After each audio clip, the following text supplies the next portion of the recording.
Hello, everyone. Welcome to another episode of the Aligned Feminine podcast. Today, I am sitting down with Zohra, who is a tarot reader, a medium, a priestess who has studied esoteric practices like tarot, astrology, numerology, and also Reiki, cosmic intelligence, different forms of healing. But most of all, she likes to call herself a crystal therapist and share the ancient wisdom of crystals with her clients and friends. She has trained in traditional hatha at Shivananda and yin yoga and is passionate about intuitive movement therapy as well. You can also read her daily, weekly, monthly horoscopes at Vogue India and Arabia. And besides all of this, she has also been my neighbor in what feels like a different lifetime ago. Welcome, Zohra. I love you so much, and thank you so much for being here today and co-creating this beautiful space.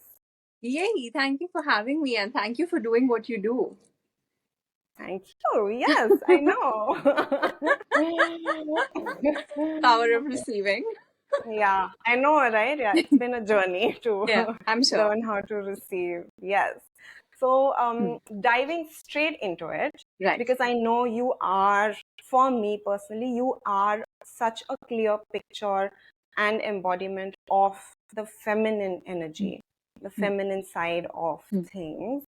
I want to know from you personally, what does being in the feminine mean for you? What does it look like for you? And what kind of practices, if any, you have where you can sort of cultivate that side of yourself. Okay, so I'm gonna actually start with an anecdote. Okay, so this Please, is me all of maybe 21 or 22. And I've always been, for me, my journey of healing myself started early because I knew that, even before I started sharing what I did, I was always really curious about magic and about the esoteric world. So, part of my healing journey was going to different healers and therapists. And I remember being, like I said, all of 21 or 22. Okay. And I'm at my like peak femme where I'm wearing this big floral skirt and like this white printed top and pink lipstick and had my little bangs and all of that. Okay. And I'm sitting on the bed with this healer, and we'd been doing breathwork sessions for a while. And breathwork actually, and I know you offer it, so I will actually take a moment to say that was one of the first modalities that really started shifting energy for me.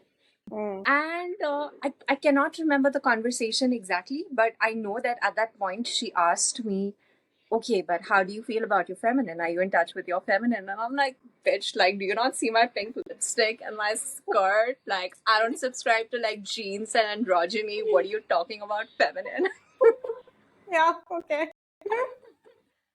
And honestly, I think that was my first moment of awakening where at least that planted a seed for me to understand what it means. And fast forward to even now, I won't say how many years later because you'll know how old I am. I mean, not you, but at least a decade. How young I am. How Exactly. Yeah. But it's so surprising that I continue to receive that feedback from people that you're so feminine, flow is your word. And the truth is that it is, and yet our relationship with our femininity, or actually, I don't want to say our, I want to make this personal and say that I know for a fact that, it is not just about the outward appearance. So much of our internal conflict and, unlearning and dealing with our conditioning is about how we're programmed to be so much in the masculine, right? And of course, we will get into those points as we move along in this conversation. But what I'm trying to say is, I know it may sound silly or superficial, but for a 21-year-old girl to understand that femininity or my feminine energy had nothing to do with the way I presented myself in the world, rather how I felt about myself, how I treated myself with care, with gentleness. of course, you know all about that. Yeah. I think that was the first turning point for me to actually start assessing what it means. That's beautiful. Yeah.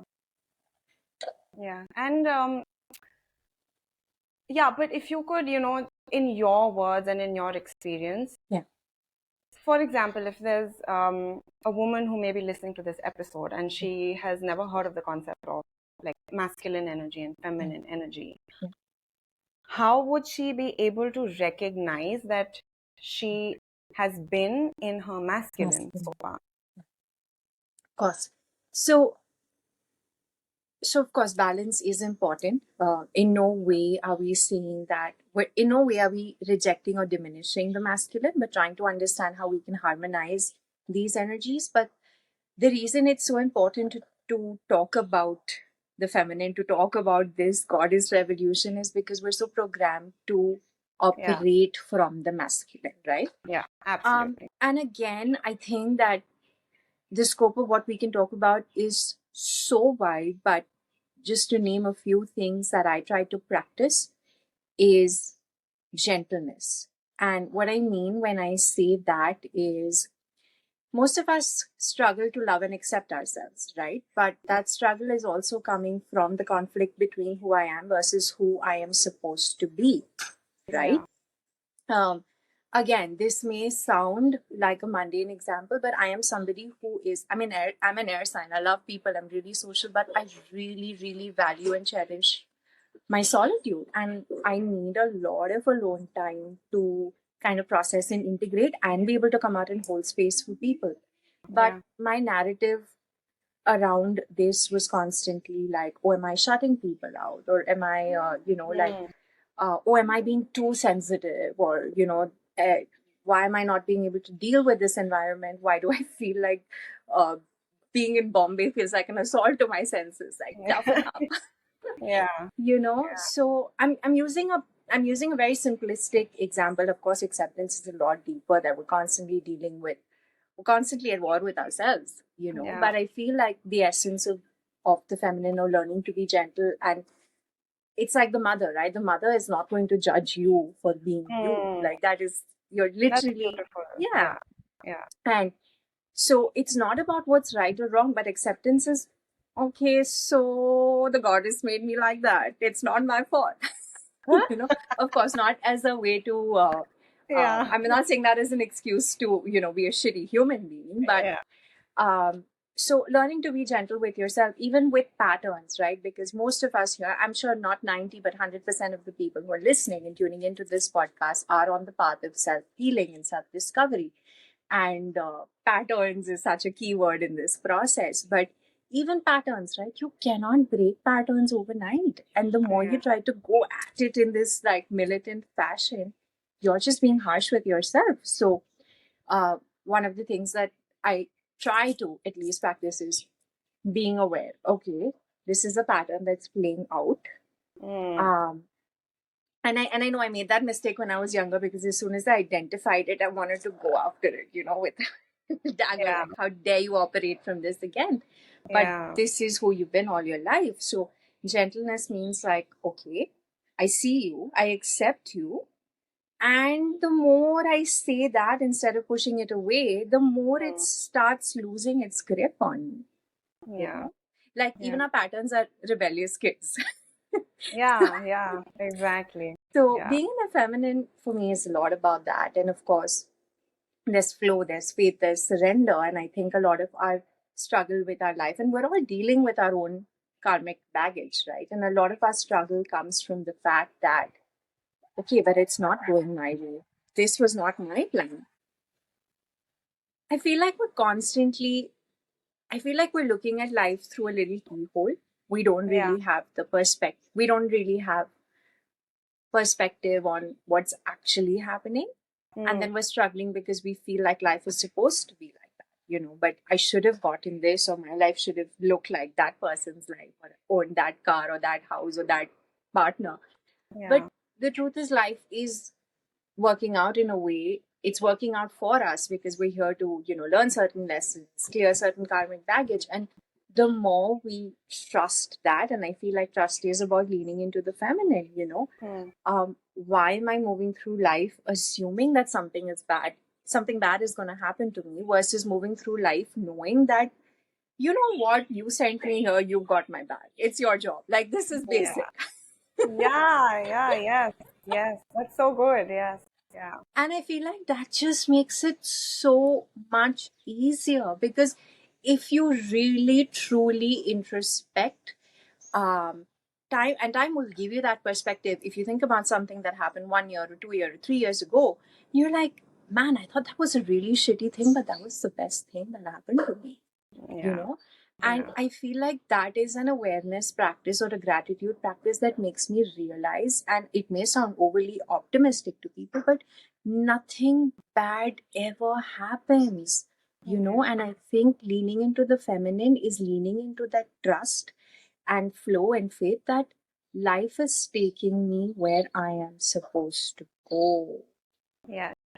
Yes. That's beautiful. That's beautiful. And that's exactly what I always remind myself, that if I am going through a bad phase or even a bad day, something terrible has happened, I try and ask myself this question, that okay, this is happening, you're in it right now.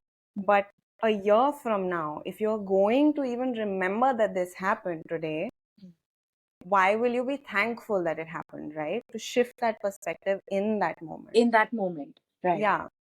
So Yeah. you So ask yourself, when you're going through something traumatic or something that feels unpleasant, in that moment you ask yourself, why will I be grateful for this in a year? yeah, like 5 years down the line, if I even remember that this happened, because Yeah. most of the time there is so much that gets edited out from our memories, right? It's only the really, really bad stuff that we kind of like remember. Yeah. And then it's like, yeah, okay, 5 years from now, could you maybe possibly list down why this was happening for you? What did you get to take away from it? What did you learn from it? Yeah. And then why are you thankful for it? Because then it shaped who you are Yeah. 5 years from now. Yeah. For So, sure. And yeah. I think that's really important. I think when people say awareness, I feel like that's really important for everyone, masculine or feminine, to sit down and just observe, because when you take that moment to self reflect, you realize that it was happening for you. Yeah. Period. Yeah. Always. Yeah. Always. Yeah. Yeah.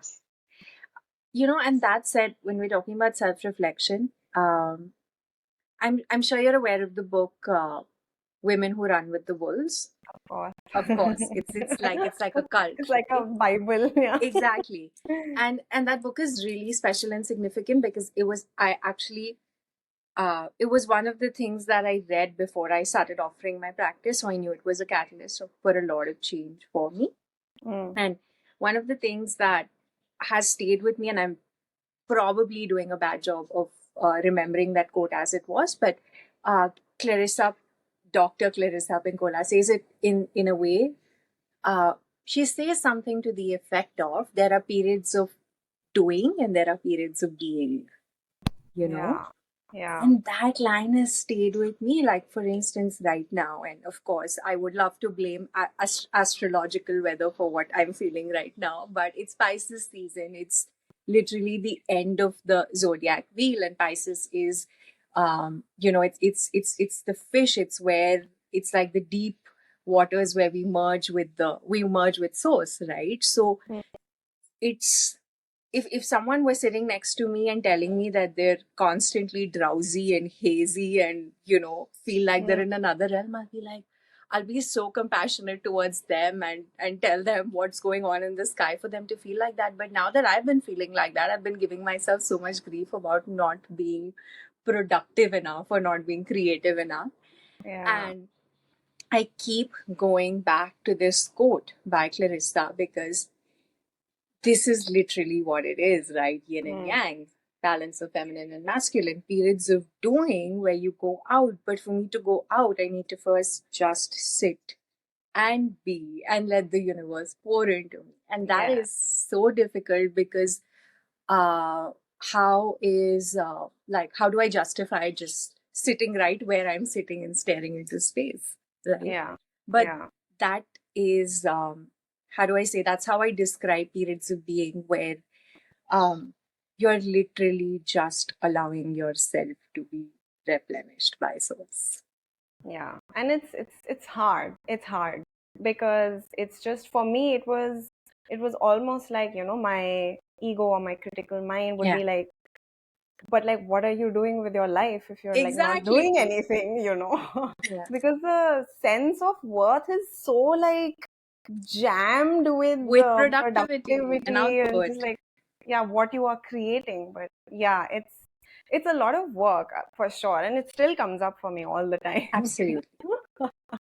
But okay, having said that, I'm very curious to know what your daily routine looks like, what kind of mindfulness or spiritual practices you have that you Hmm. love to sort of dive into. What does your day look like as a priestess? Okay. Um, so, um, one of my favorite things to do when I wake up is just boil my cup of tea, sit in my balcony, and space the fuck out. Love it. Yeah, yeah. No hecticness. Mm. I feel like there's so much toxic positivity on the internet about like you wake up, you get on the mat, you make your smoothie, you journal like 5 pages. I'm like, yo, I've just woken up. Like Yeah, I'm tuning back into my body from wherever the hell I was. yeah. Yeah. And as a kid, genuinely my favorite activity in school was daydreaming.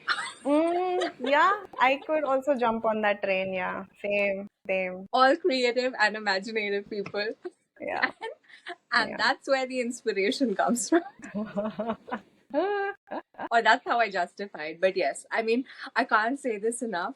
Spacing out is really important. So allow my first 1 hour of the day is that. Yeah. Um, but other practices, that said, other practices that I really enjoy, and I'm not very fixed or rigid about how and when I practice it, right? Because again, I feel like that's about the flow. Like some days I'm Yeah. feeling very energetic, so maybe I want to deep dive into a hatha practice or, do something a little more strong. But there are some days where I literally put on like, I don't know, an Afro playlist or literally Mm. put on like classical music and sway, and it may sound silly or random, but it brings me so much joy because I feel like the thing about dance and music and movement are when we say what is the flow, I'm saying it theoretically, but the minute you put on music or the Mhm. minute you do anything creative, you cook or you paint, you feel the flow. So it's no Yeah. longer an abstract concept,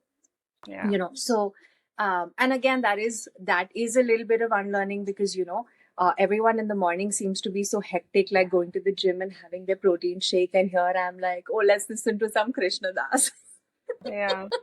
Yeah. and jump around in my house. But you know what?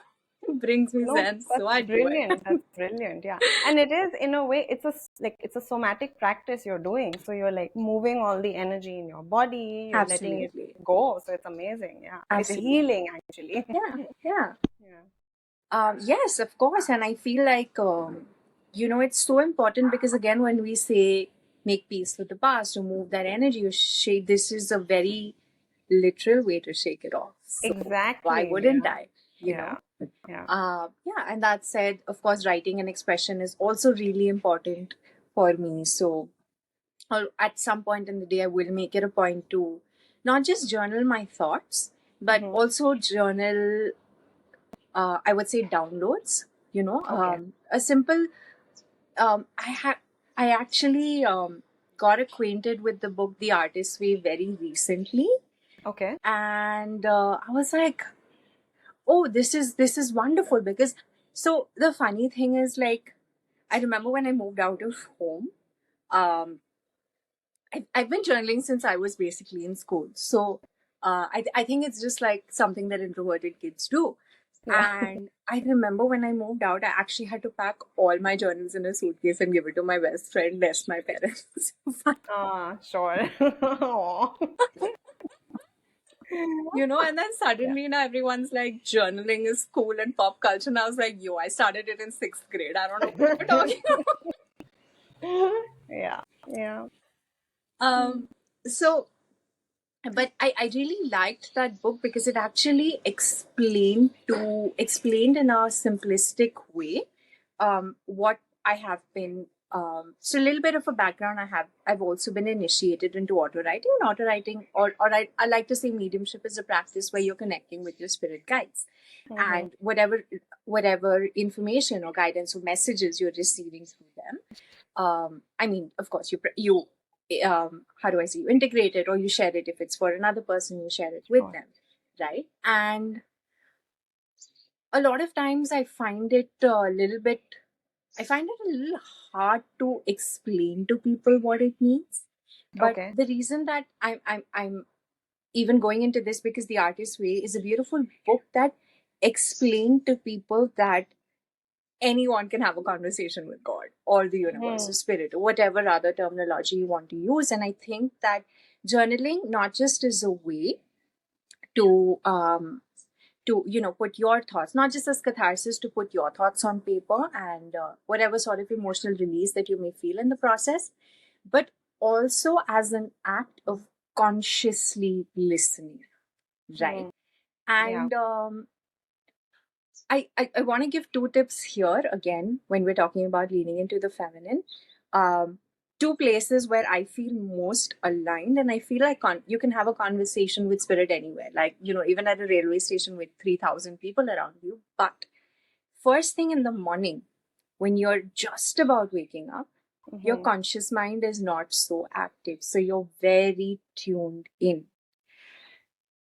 If you, I mean, of course, you can ask questions. But more importantly, if you can just tune in and learn to listen, Mm. you will hear, you will feel, you will see. And another place for me, which is very active in terms of downloads, is shower. I think water just puts me in another, Yeah. in that vibrational frequency. Where I'm like, wow, I have clarity. I know what I have to do. Yes. Yes. Agreed. Yeah. Right? So, but all of this is so subtle. Mm. I can receive it in the morning, and it's like dreams, right? If I'm not journaling it, I've forgotten it Yeah. by Yeah. noon. So having that, it's like making it concrete. So I would encourage everyone to have a download journal or a psychic journal or whatever word you want to use, where you are making a conscious, where it's a two-way conversation, and whatever Mm. you are receiving, you're writing it down. Because believe me, when you look back, you're like, oh damn, spirit guided me to do this 6 months ago, and here I am now. Yeah. I'm literally like, I'm driving the car and I'm being asked to take left when I know maps are showing me right. But I trust that, and I know why that had to happen, why that was, Yeah. that was a turning of the wheel moment for me. So stuff like that. So yeah, so that's another practice that I really like to incorporate. Like I said, movement, yoga, definitely, it really helps me move energy. um I also feel like, as a writer, as someone who's working in this, space of, like, so much of it is about astral. I feel like yoga is so important because it's about the body, it's about physicality, and it Yeah. really helps me ground and come back. Yeah. And it's and of course, because yoga is not just asana, it's also breath, it's also meditation. So I feel like it's very harmonizing to my mind more than anything else. Oh, that's interesting. Okay. Yeah, Okay. that's actually why I even got called to dive into the practice in my early 20s, because I had a full-time writing job and I felt like everything was so cerebral that I was constantly Mm. on the edge. I was just here, you Yeah. know. Got it. And whereas every time after the class, I was like, wow, my breath feels regulated. This is Yeah. how I should be breathing. And that would suddenly calm my nervous system in ways that I couldn't explain then. So I feel like that's a very important self-care practice, not just to get a cute ass, but just to, like, find your way back to yourself. Yes. Yes. Although Um, I do have a cute ass in my manifestation journal, but oh, you already have one, honey. Ask yeah. for something else. Yeah. Coming back. Yeah. Yeah. Yeah. Meditation, of course, and there is no substitute. Like, you can do everything in the world, but there is no substitute for just sitting down in silence with yourself.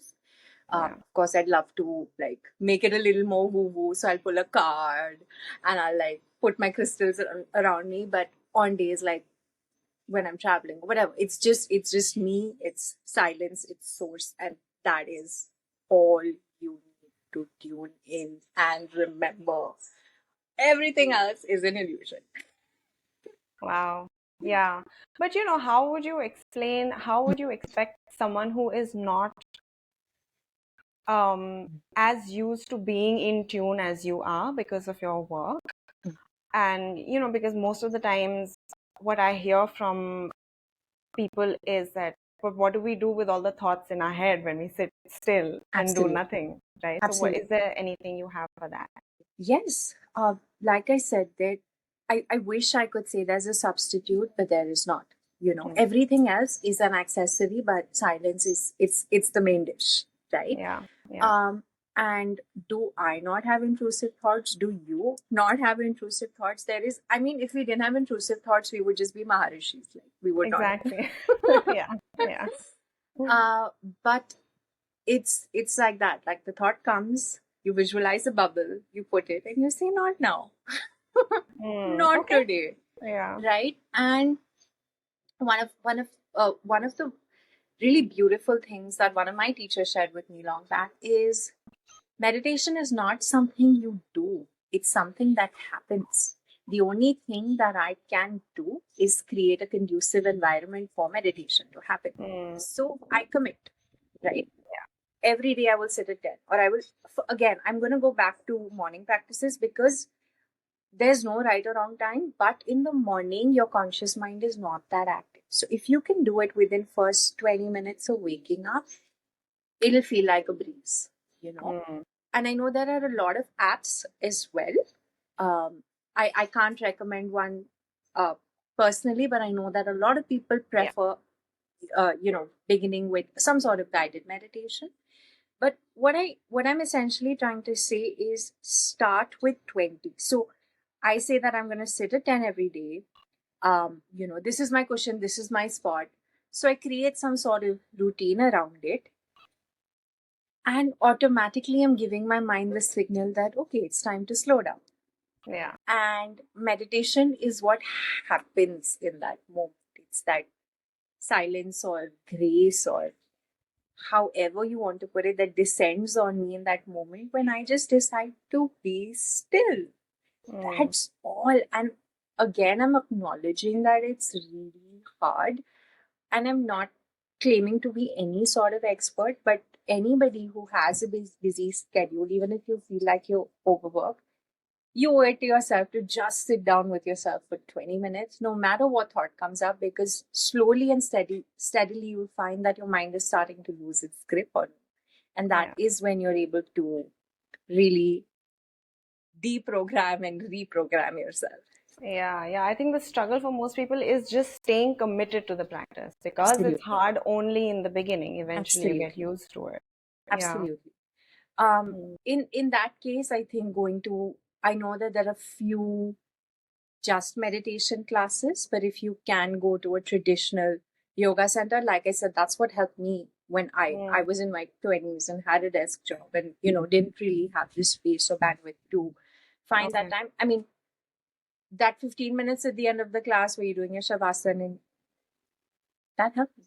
So Yeah. find a class, find a community where you can practice. There are so many prayer circles, kirtans, whatever. I think having people around you that are motivating you or inspiring you, holding space for you, can be a great catalyst for you to go deeper within yourself. Mm. Yeah. Actually, I've never been to a meditation class. That's interesting.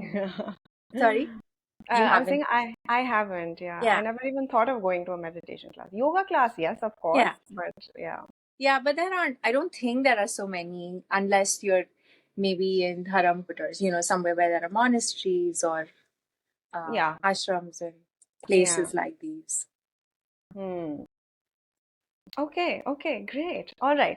Now, I would love to know from you, how did your journey begin? Like your healing journey, your journey with Hmm. knowing that you want to Hmm. dive into, subjects like astrology and tarot and all this stuff.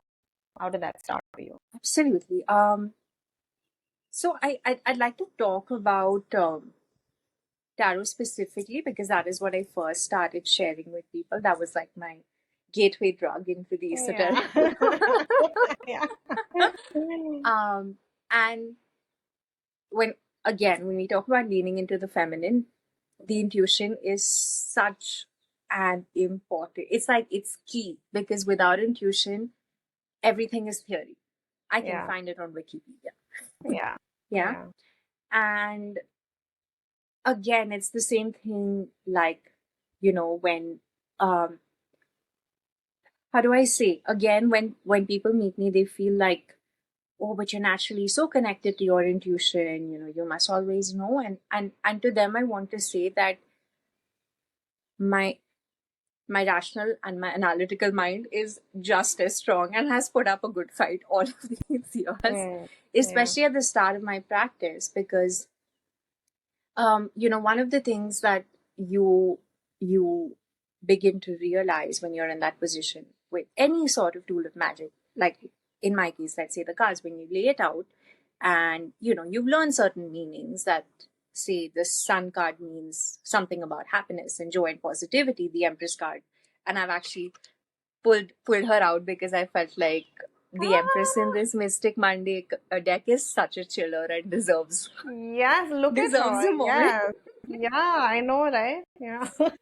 Okay. Yeah, I love how there are so many modern interpretations of the decks these days. And Yeah, I mean, I work with I work with the traditional ones also, but I felt like she really epitomizes the mode of today's conversation. completely. Yeah. Tits out and just like chilling naked with, I don't know, Exactly. whatever's in her As hand. one must. Yeah. Banana in one hand, pomegranate in the other.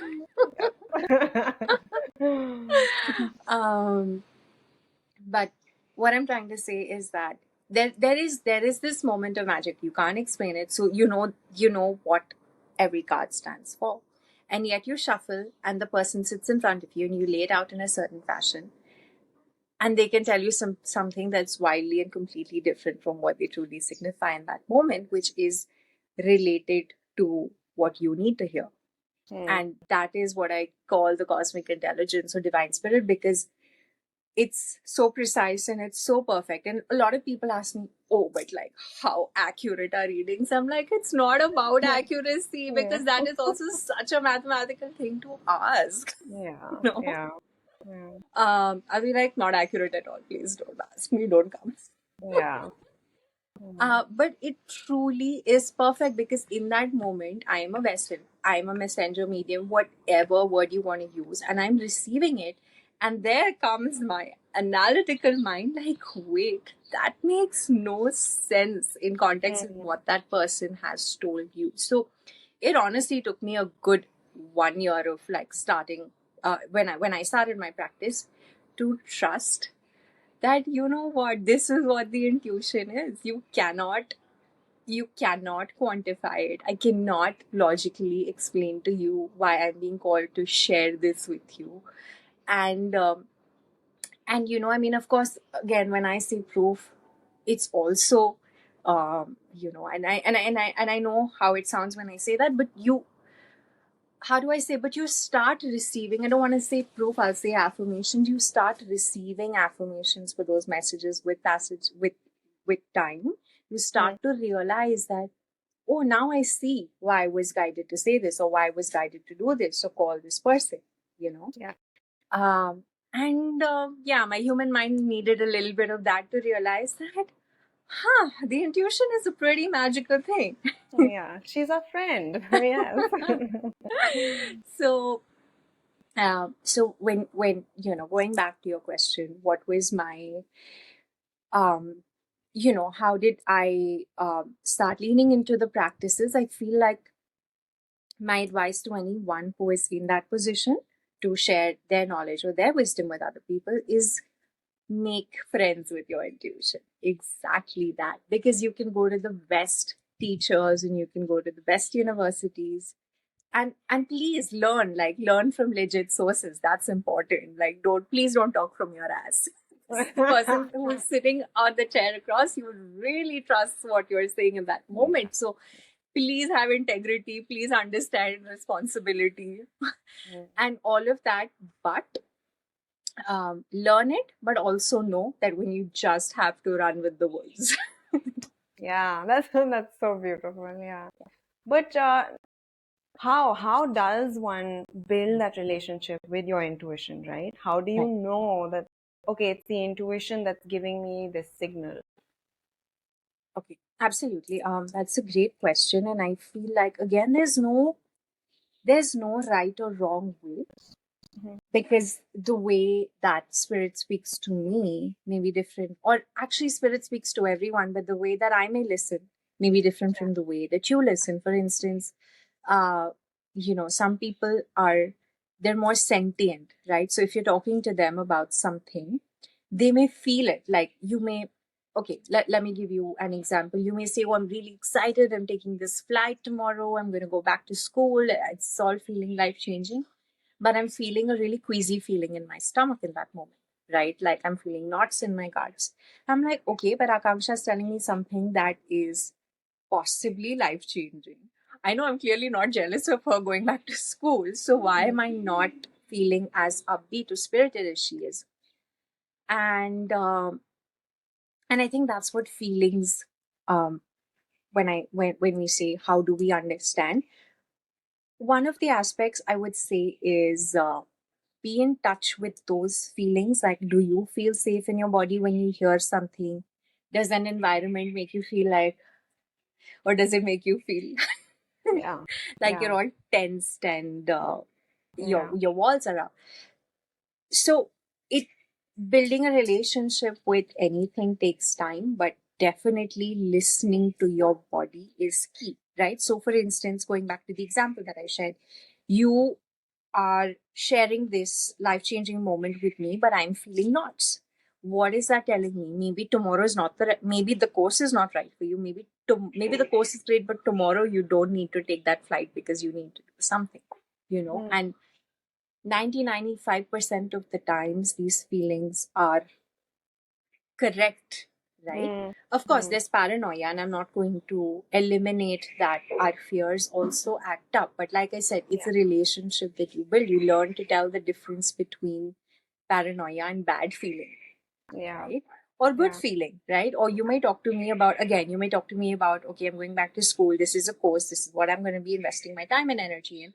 And suddenly I'm feeling like I'm seeing stars. I'm feeling butterflies. I'm feeling excitement. I'm like, I have no idea why, but I feel like this is going to be massive, you know? Mm. And you don't need to be a reader or a medium or a psychic or any of these fancy things. We're always feeling it, Or you may tell me that, oh, I went to a holiday to this beautiful place and I'm hearing you and I've not seen any Instagram pictures, but I'm just feeling like, oh, I must go there because Yeah. there's some sort of connection for me, Yeah. Yeah. Um, and so stuff like that, and of course then there are terms that we commonly use, which is clairaudience or clairvoyance, which is seeing certain images or symbols in your mind's eye when you're meditating or even in waking states, right? um or audience is when you're hearing it more clearly, like again you're telling me this and I'm hearing, okay, Akanksha, why am I hearing this is not good for you, this is not good for you, you Mm. know stuff like that. And it's very easy to reject it as woo woo or say, okay, but it makes no sense because everything looks good on paper. But, Yeah. and that's where the more we tune in, the more we learn to be receptive, the more we listen. And the only way again to do that is to make time for relaxation. It's to make time to just be still, Yeah. which is of course, yes, meditation is a part of it. But like I said, you pour yourself that cup of tea and you sit in your balcony and you stare into space Yeah. Yeah. and you listen because stuff is Yeah. going to come through. Yeah. And like you said earlier, it is also why you are also creating this safety, this stillness is so that you can create that safety for then your intuition to like come through to you and so that you can receive it. Absolutely, Right? absolutely. And once you harness it, you'll realize that it plays a role in everything. Like, I know this may sound crazy to most people, but like, I can't follow recipes. Like, literally, I'll be like, what do you mean by 2 spoons? Like, my brain can't fathom that. And I'll sit there and I'll just like that masala. Look at that masala box. I don't know, I'm going all desi mom here, and I'll be like, I'm feeling one spoon of lal mirchi today. And I'll just go with that. I will just, or I must call Akanksha today, or I must go for a walk here today. And I just keep going with those feelings, like even practical things like what should I eat? What is not suiting my diet? What sort of exercise I need right now? Like maybe I don't need to be hectic. I just need to do some yin. I need to go for a slow, easy walk. You Yeah. know, your intuition will tell you what you need in a very practical, real way. You just need to listen and honor it. Yeah. And I also, like you were saying, what, even deciding things on what I should eat today. Like Yeah. sometimes I'll simply just ask my body that, Yeah. okay, what are you in the mood to eat today? Like, what shall I Yeah. feed you? Yeah. What blessing shall I give to you? Oh, And nice. then I like that. you slowly kind of start to get that guidance. Maybe not the first time you do it, but Yeah. when you do it for the 20th time, then you are more open to also receiving that guidance. Yeah. Yeah. Yeah, for sure. And actually, it's so interesting that you say that because just before, so a while back, I don't know if I saw this on your shelf or you shared this on your stories, but I'm pretty sure you shared this on your stories at some point. The Body Keeps Score. Mm-hmm. And I don't know why that book was just like swimming in my subconscious. I ordered it and it arrived like 3 seconds before I got on this call with you. Oh, wow. So Okay. I also feel like now I feel compelled to ask you, tell me about that and what that has to do with the feminine wisdom. So that book is actually, it's got a lot of wisdom in it, and Okay. it's it's got a lot of examples of Hmm. how trauma gets stored in the body. Okay. And that is what the entire book is about. Like it explains to you what trauma is in the first place, Hmm. right? And then the fact that it actually gets stored in your body and not as most people think in your mind or in your brain that I'm like going crazy. No, it's stored in your body. And then what are these practices then you can use of stillness so that you can start to reconnect with your body so that your body again feels safe enough to be able to bring up that trauma, bring up those unprocessed emotions, and be able to finally release them. Right. So Right. that is mostly what the book is about. I don't think there's an element of energetics in it. It's Sure. very like scientific and like Okay. factual, and they'll give you a lot of examples. Some of them are a bit triggering also. So just Okay. letting you know. Okay. Yeah, because there were points in that book where I just found myself completely like breaking down over what humans have had to experience, and Yeah. it's not fun. Yeah. Yeah. Yeah, but it's a world of knowledge, and I think it'll be great for you to Okay. read that book because it really does tell you how truly important it is to be in touch with your body, right? And drop Yeah. out of your mind sometimes Yeah. because this is where the healing is Yeah. happening. Yeah. For sure. Yeah. Yeah. That said, actually, I feel like I missed out on a really important point, and it's all around when we're talking about stillness and we're talking about connecting with that wisdom. If you can't be still in today, maybe tomorrow you can, but today you feel like your mind is crowded. Go for a walk, be in nature, go for a Yeah. swim, like even if you don't know how to swim, stand by the ocean, sit on the beach, by the lake. Yeah. I feel like it's wild. Every time I'm in nature, I zoom out 100%. Yeah. 1,000 times, Yeah. 1000x. I'm Yeah. like, damn, I've just been sitting in my head and Yeah. analyzing and over analyzing, and it's not worth it. Yeah. Yeah. Absolutely true. Nature is just like this. It'll It's be a like, click. yeah, you're just like this tiny ant. So like it's Exactly. fine. Yeah, it's fine. You realize how small you are. I mean, Yeah. yes, you're grand and all of that, but also like how Yeah. much we get stuck in our ego sometimes. So Yeah, yeah. And it's also it's a reminder of, when your emotions when you feel like your emotions are so big that you're only that emotion, it reminds you that you are not the first person to feel this emotion. Absolutely. Each and every human has felt that emotion. Maybe due to different circumstances, yes. Absolutely. But, so feeling that emotion actually doesn't make you that special. Of course, nobody likes to hear that, but that is the truth of the situation. It really is. Yeah. Yeah. Okay. I want to also really want to dive into your take on, the energetics of money and manifestation and how your relationship with money has evolved over the years. What is it like right now? I'd love to know that. Okay, absolutely. I would definitely say it's a work in progress. And I feel like a lot of creative and spiritual people have a lot of I don't want, again, I'm deliberately not using the word struggle. I'm saying a lot of them question their relationship with money.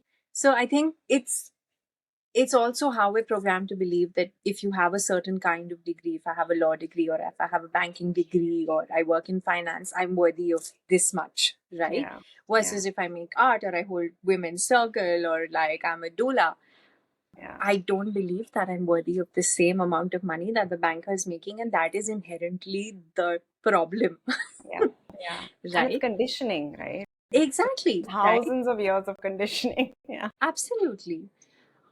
So I'm not saying, I'm saying this as someone who is acknowledging that I am very much a work in progress when it comes to money and abundance, because I feel like I've also had such a service oriented and community led mindset that it's been so much about what can I give and what can I bring to the table.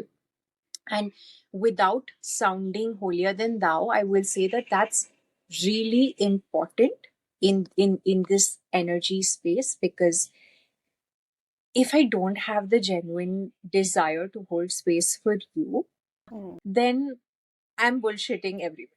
Yeah. Right? But at the same time, if I don't believe that my ability to hold space or guide you or share my wisdom with you is worthy, is a worthy source of income for me, or that I deserve to create that abundance and comfort for myself, then that is a problem. Not just me, but I know that a lot of energy healers and workers constantly face and question. So, I mean, that's a little bit about, how do I say? I know I'm not giving you answers, I'm giving you questions, but I feel like it's important for us to start asking ourselves questions such as why we believe that our art or our craft is not worthy of creating wealth and abundance for ourselves. Because when we come into clarity is when we're really able to put a price on our work. And that's what really begins to shift the game. And again, I want to come back to integrity and service, because if I'm just learning, if say I do this yoga TTC or I learn breathwork because I feel like this is, it's hip and it's cool, and I'll make this poster and I'm going to do this retreat and I'm going to make a lot of money.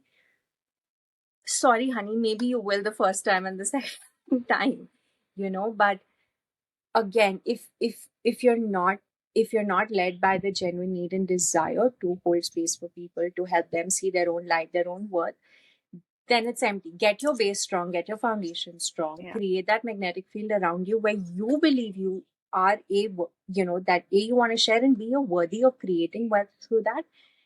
And that magnetic field is what starts creating a shift around you. Yeah. And also, cultivating that belief that, yes, okay, I am creating wealth, and that wealth will further propel me to serve more and, expand my service.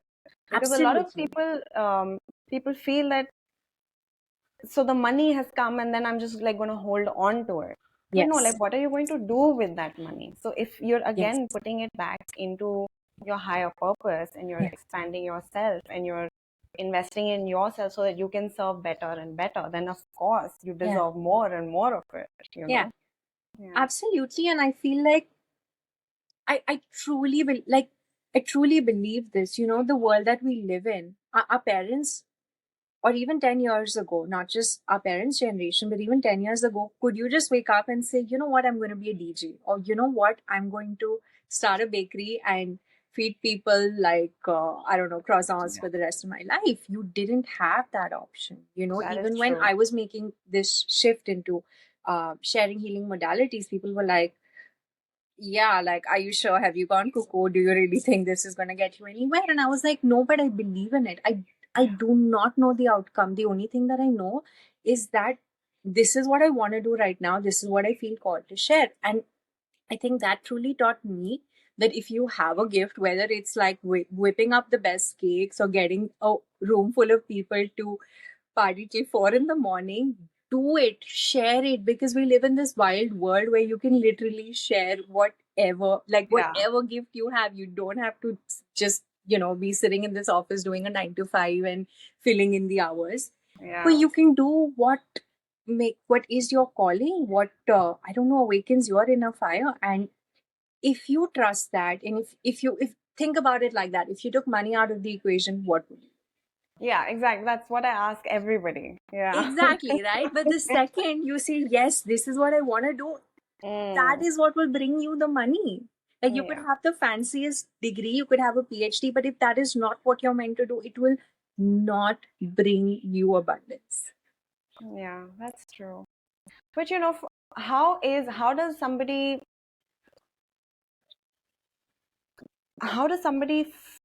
find out what their soul's purpose is? What their calling is. Yeah, what are some of the very real and practical things that they can do, first steps to kind of start them on that journey, to start discovering that, okay, this is what my soul is calling to. I think ask yourself what you really enjoyed when you were little. Yeah. Again, it sounds simplistic, but No, but there it's will absolutely true. always be clues. Maybe you like putting a ton of makeup on and singing songs and pretending like you were in a show. Yeah. Maybe you, I don't know, would sneak into the kitchen and do some sort of experiments. Maybe you made art. Maybe you wrote a lot of emo poetry that you hope nobody would ever read. Yeah. Me. Yeah, but that's true. That's true. This just reminded me of the first time I ever made like a crystal formation for myself. Okay. I was doing a little ceremony for myself. Okay. So I made it. I was putting the crystals together, what colors will go and like what I'm feeling into to use. And Yeah. after I made it, I was so happy. I was fully content with like Right. my life as a whole. And then suddenly it just took me back to this time where I was, I don't know, maybe 3, 4 years old. Okay. Where I remembered like I literally used to just love for hours and hours sit in the mitti, like sit in the ground and just like put rocks together and make like rock formations. Oh. And it was the same thing. And I was like, oh my fucking God. Yeah, exactly, right? Yeah. I mean, if we just let kids be and just Yeah. like let that flower bloom, we Yeah. wouldn't even be plagued by these existential questions, because kids literally know what they want to do and who they want to be and how they want to express themselves. Yeah, exactly. And then when you create that space in your adult life to Yeah. let your inner child come out and Yeah. play, that is the purest form of joy you can experience for anybody, I Absolutely. think. Yeah. Absolutely. And it's not like play is not related to an outcome. It's Yes. because I want to Yes. be silly Yeah. right now. And Yeah. that's when the magic happens. Yeah. Okay, speaking of inner child, I would like to know from you, Hmm. if you could go back and say something, give a piece of advice to Hmm. your inner child, Hmm. what would it be? I would talk to my inner child about sensitivity, and I started my conversation with that. Because I think I always had this inherent need to retreat into my safe space and create this beautiful world around me, whether it was through art, it was through imagination. And I feel like that's where all my creative juices would come from. And I always, and that's that conflict that you constantly feel like, okay, but you need to be out in the world, Mm, versus this little beautiful bubble that you created where you can just be creative and play. And yeah. so I would tell her it's okay, do that. That's Oh, where your juices are coming from. yeah, Oh, that's true. yeah. That's so sweet. Yeah. Yeah. Yeah. Even I used to be like a introverted kid, just like Oh in my yeah. fantasy world. Yeah. That's a sweet message to give. Yeah. Yeah. Okay. And another one last Hmm. thing is a message that you would like to give to the women who are listening to this episode. Yeah, just like go out naked, run in the woods, Mm, swim in the lake, yeah, I bathe would in like the to do that. oceans, Yeah. soak in the lunar frequencies, be free. Do whatever the hell lights your inner fire. Stop thinking so much about is it right? Is it wrong? Will I disappoint this person? Will I undisappoint this? You think about what you really want to do and be and run with it. Run with it, be free. Read Women Who Run the Wolves if you need a little bit of inspiration. Yeah, little And bit, that's, lots of inspiration. yeah. Yeah. That's a beautiful message. Thank you, Zora. And for somebody who wants to work with you, where Hmm. can they find you? What kind of work can they do with you? Please share all that information about yourself. Absolutely. So of course, I offer readings, one-on-one readings, healing sessions, crystal healing. I offer, yes, like I said, I am trained in Hatha and Yin, but I really enjoy teaching Yin sessions because Yin yoga is about relaxation and chilling on the bolster and opening your heart and allowing yourself to receive the good juju. So these are some of the things that I offer on a one-on-one basis in terms of group sessions and workshops.